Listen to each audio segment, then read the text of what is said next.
A fully charged capacitor has a capacitance C. It is discharged through a small coil of resistance wire embedded in a thermally insulated block of specific heat capacity S and mass M. If the temperature of the block is raised by delta T, the potential difference V across the capacitance is.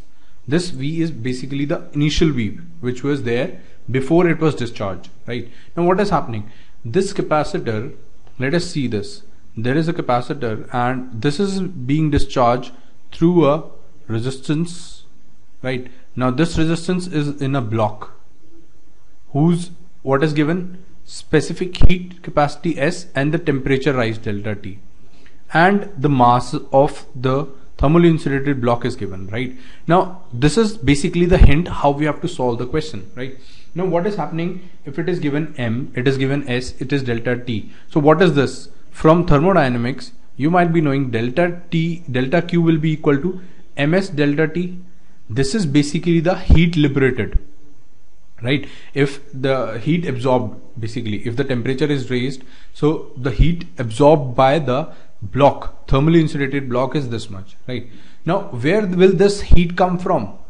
This will come from the dissipation of power across the resistance, right? So whatever heat is dissipated across this resistance, this will be absorbed by this thermally insulated block. And where will this energy come from?